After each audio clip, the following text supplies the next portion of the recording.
Miss Page, I've never met you in my life. Please, I say this with all candor, and I mean it. Just take the L.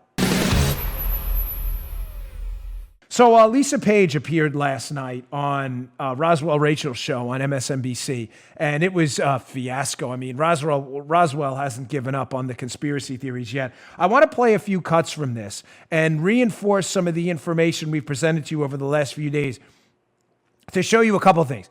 Lisa Page, I don't believe, is telling the truth. I don't believe she was candid at all. I think there were things she did tell the truth about up on Capitol Hill, notably that the FBI was misled at points by the CIA about the robustness of the information they were getting and where it was coming from. But Page, she's spinning. She likes to spin material to make herself look good. I don't know why they keep going on TV. Here's the first cut. This one's almost laughable, Joe, but it accurately sums up the problem with the deep state, which is obviously very real at this point to anyone paying attention. That doesn't include the media, of course. I said people paying attention. Here's Lisa Page summing up the issue with the deep state here. Remember, Joe, it's not your FBI that you paid for, your tax dollars, right? It's her FBI. Listen to this hilarity. Check this out. I mean, it's really one of the more painful aspects of this entire 2 years. I mean, the president's attacks and assaults are one thing, but this is my institution. This is my Justice Department betraying us.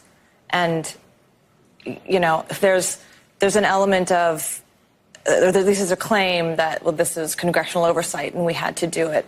I have been a part of both of these institutions for a long time, and I know what it looks like when when the department is trying to protect people and protect information, and I know what it looks like when they're not. There were plenty of ways to fulfill their congressionally mandated oversight responsibility without politicizing our messages, without shoveling them out in the way that they did. Why do you think they did it? Well, my speculation is because this was not a great time for the Justice Department.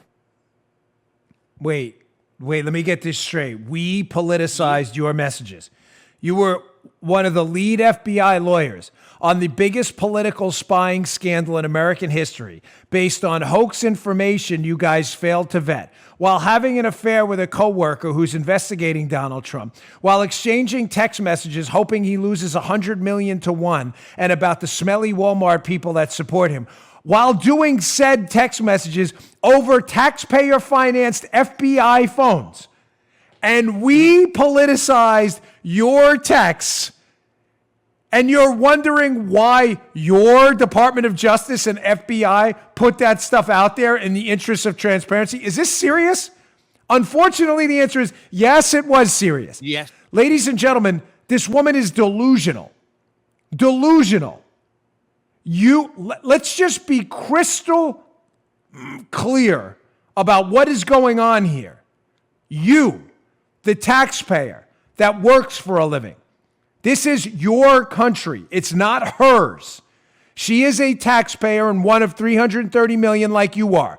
She has no additional oomph in our system than you do, other than a position you paid her to take. In that position, she is supposed to be advocating on behalf of the people of the United States to combat crime and terrorism and on a counterintel operation.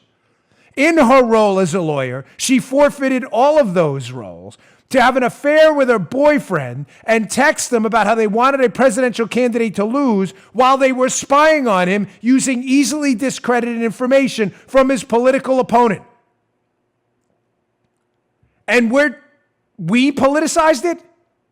Are you crazy? Miss Page, I've never met you in my life. Please, I say this with all candor, and I mean it. Just take the L. You lost. You got busted. You got nailed to the wall on this. Just stop. Apologize and move on. It is a forgiving country. You're going to have to take some medicine on it. There may be legal consequences. There may be civil lawsuits. You are going to have to face the consequence of your actions. But just stop the nonsense. This is your Department of Justice. It's mine and Joe's and Paula's and everyone. It's not yours. Oh. You work for us. You just heard the Dan Bongino Show. You can also get Dan's podcasts on iTunes or SoundCloud. And follow Dan on Twitter 24/7 at DBongino.